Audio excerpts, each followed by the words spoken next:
In this video today, we're going to be talking about what is the best starter RC for kids. Welcome, my name is Troy, this is Roadside RC. If you've never been here before, what you'll see us doing is all sorts of racing and crawling and bashing and drifting, plus product review videos and how-tos. What we're talking about today is a question that I get over and over and over again, which is parents reaching out and saying, I want to get an RC for my kid.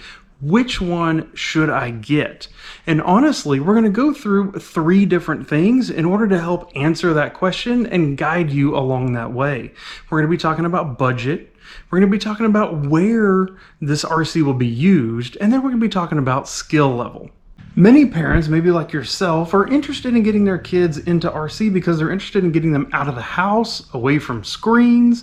Also, there's a mechanical skill here, right? These are mechanical vehicles.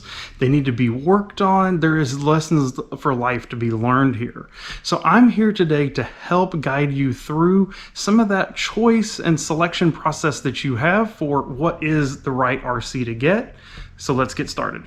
The first question that we're really going to focus on is where are you going to drive your RCs? Because as you can imagine, that really drives and impacts the decision heavily as to what size of vehicle you get, what type of vehicle to get, what speed you're looking for, this type of thing. The most typical answer that we get for where you're going to drive it, especially for new folks with kids, is in the yard, right? Backyard, front yard, whatever. We're talking about relatively flat, grassy area, right? Now, typically what you're going to want when you get something like this is you're going to be looking at something like a basher. So here we have the Arrma Typhon 3S BLX. We have the high boxing, this is a little 18th scale brushless truck. These are the kind of things that you're looking for: off-road tires, more ground clearance, things along these lines. They tend to be fast. They tend to be fun. This tends to be people out making makeshift ramps, blasting around at high speed in the grass. A pro for this is that they're readily available in many different styles and different price points to let you get into it. The cons with these is that the faster you go, the harder it is to control a little bit, the more likely there's going to be crashes, the more likely there's going to be breaks, which include some reoccurring cost, if you will, right? These things are going to break. They are repairable. You can get all the parts for them. It's awesome. But that's going to be some costs down the line that you'll have to consider.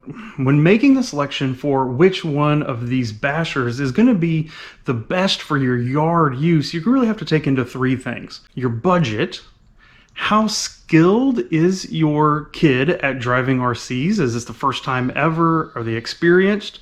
But then also the size of the space really helps dictate which one we're talking about. When you're looking on the lower cost spectrum of this, what we're talking about is something like this high boxing right here. I'll provide a link to it down below. So this is an 18th scale. It's still brushless, so it has some pretty good speed to it.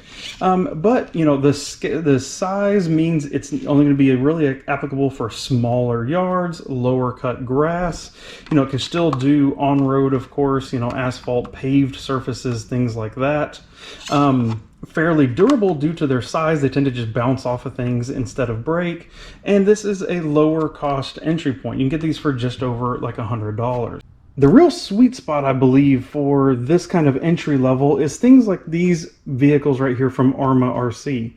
These are 3S, fast, very capable, very durable, very enjoyable vehicles that really come in at a moderate price point, somewhere around that $400 price range, that have room to grow. So what you do is you come in, the controller has selectable power output on it, so you can actually reduce the power when you're looking at a novice driver. You can put a lower powered battery in it, you can reduce the power via the controller, so that person can get used to controlling these vehicles before really going full speed all out with them.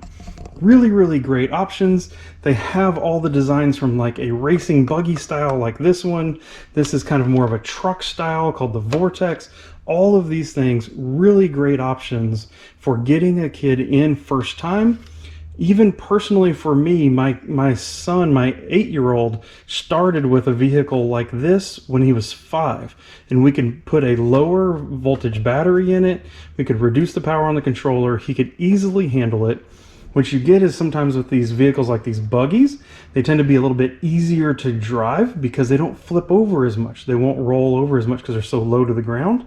Whereas as you get to bigger and bigger, taller vehicles, it's a lot easier for them to catch and roll and be a little more frustrating for especially our novice and very young drivers out there. If you like the concept of these vehicles, but that price point's a little bit steep for you, they actually offer a kind of reduced version of these vehicles that instead of having the brushless motor, which overall is better, actually come as a brushed motor, significantly slower, but also knocks almost $100 off the price point.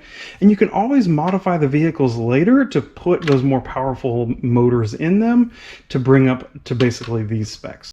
Now, if you have an even larger space and want to go even faster, there are vehicles like the Arrma Kraton 6S, which can run off of significantly more voltage, significantly faster, and things like the Traxxas Max that are a little bit bigger vehicles, closer to larger 10th scale, 8th scale vehicles, much faster, more complex, a little bit more skill level required to drive, but also much better in larger spaces, maybe more bumpy, more off-road terrain, even more.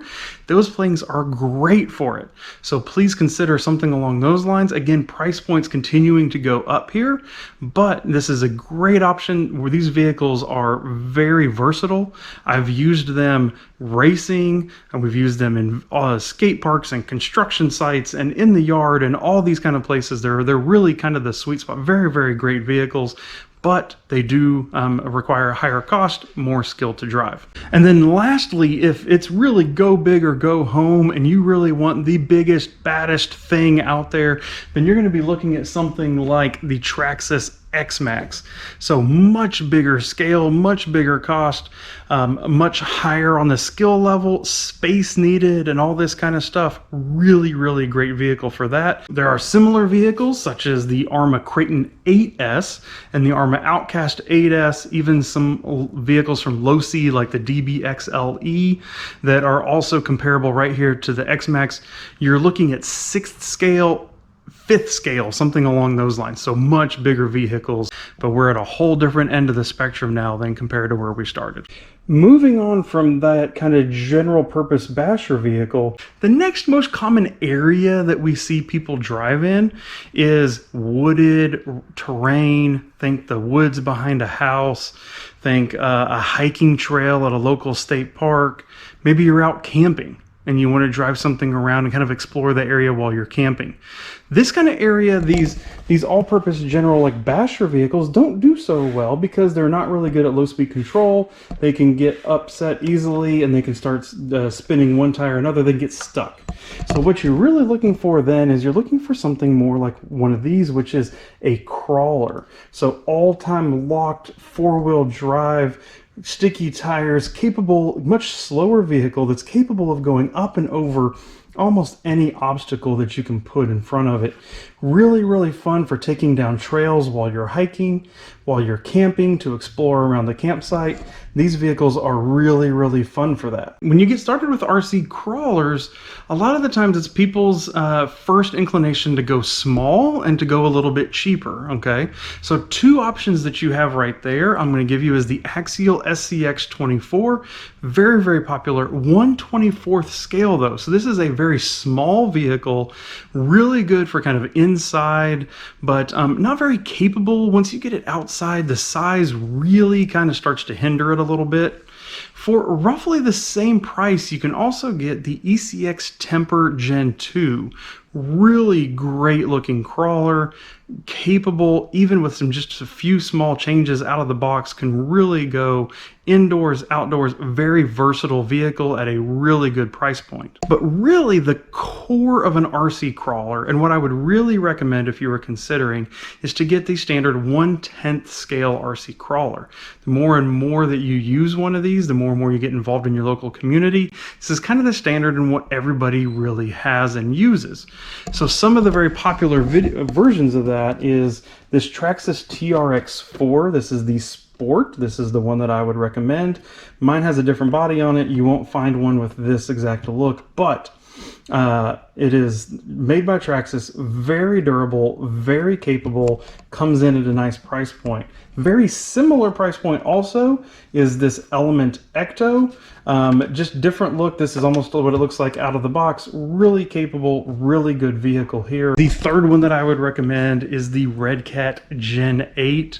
Also, so you get a little bit of a smattering of price points between these three, maybe about $100 difference between all of them.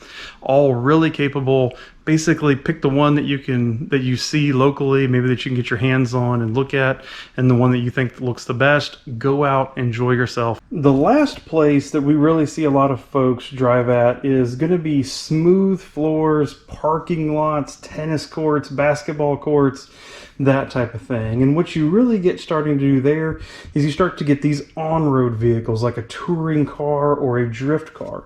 If you cold weather and you're stuck within your garage or something like that, these kind of vehicles can be really, really entertaining. But one thing you got to really remember is, how do you judge smooth?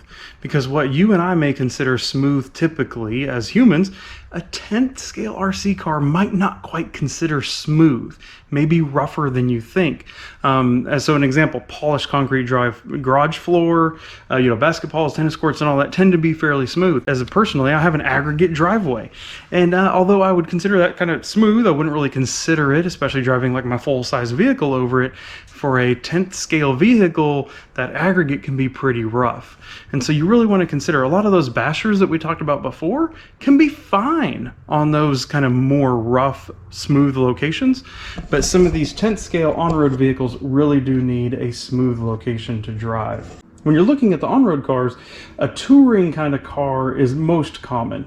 Rubber tires, kind of on-road chassis, meant to go fast, potentially very, very fast speeds, but also handle really good going around corners. There's a Red Cat Lightning, there's a new Arma Vendetta. All of these are very popular, kind of 10th scale. There's also things like the Arma Infraction and Felony and Limitless that are bigger, much more powerful, and can go to triple-digit speeds with just a few modifications. So again, really choose based on budget and also the skill level of the person you're giving it to. First time anybody's ever had an RC, they probably don't need a vehicle that can go 100 miles an hour. So consider that and look in that when you're considering what you should purchase. For more smaller spaces, more technical driving, and a little bit slower speed, an RC drift car like this one right here. This is the MST RMX ready to run vehicle. Something like this can be really, really fun. These are drift cars. They like to get sideways. They like to slide. They have a hard plastic tire. This is a rear-wheel drive drift car. You can actually choose between an all-wheel drive and a rear-wheel drive drift car. They have their different purposes. I have a whole separate video detailing the specifics between an all-wheel drive and rear-wheel drive drift car, so I can put a link for that up here so that you can actually see and determine which one's right for you. In general, the all-wheel drive drift cars can be had for significantly less money than the rear-wheel drive. Just really depends on where you're going to use it, and that's how this is determined. So the last note for today is still around the skill level of whoever you're buying this for. All the vehicles that I showed you today are going to be had in what we call RTR, ready to run, which means out of the box, they're already assembled, they're already painted. Maybe you need to throw some AA batteries in the controller. Depending on the kits, some of them come with a battery for the vehicle and charger, some of them don't. So feel free to reach out and look, or watch in the specs as you're purchasing them. They will frequently tell you whether or not that is included. But basically, you're either ready to go or almost ready to go straight out of the box, which is really, really useful. Now, if you're buying a gift for someone who's done RC before, maybe this is an older, person that you're buying one, more skilled, more advanced person that you're buying one for, there are kit versions of some of the vehicles that I've shown you today. So the crawler that I showed you, the TRX4 Sport, it has a kit version. The drift car that I showed you, it has a kit version. This is where you actually get them the kit. They have to assemble the vehicle. Frequently there's other components that need to be purchased in order to complete the kit. So if you're going to do this, it's really smart to have someone that you trust, such as your local hobby store, to help make sure that you're getting all the components that you need. But these kits can be really, really great learning tools and ways for folks to understand what it is that they've got, how it works, what are the components, and all that type of stuff. So again, for a more skilled person, for a higher skill level, maybe older kid, this could be a really, really great opportunity to help teach those mechanical skills and instill some value in what it is that they now have as a gift as they've assembled it. So I really hope this video has been useful for you. Really, there gets a lot of questions around, hey, what are the first vehicles that we should get for our kids? So I'm trying to give you a wide range of things that you can choose from. If you have any further questions or concerns about anything that I've shown here in the video, please feel free to leave a comment down below. I am happy to help guide you along the way, to help answer questions that you have, and maybe point out some other options based on your specific scenario. So I'm going to get working and cleaning up my workbench. Thank you for your time and for watching this. There's some other videos over here running some of these vehicles and working on some of these vehicles. Feel free to check out some of those to see if it sparks any other ideas. And again, comment down below if you have any other concerns or thoughts or questions and need any more guidance. I'm happy to help. Thank you for watching, and goodbye.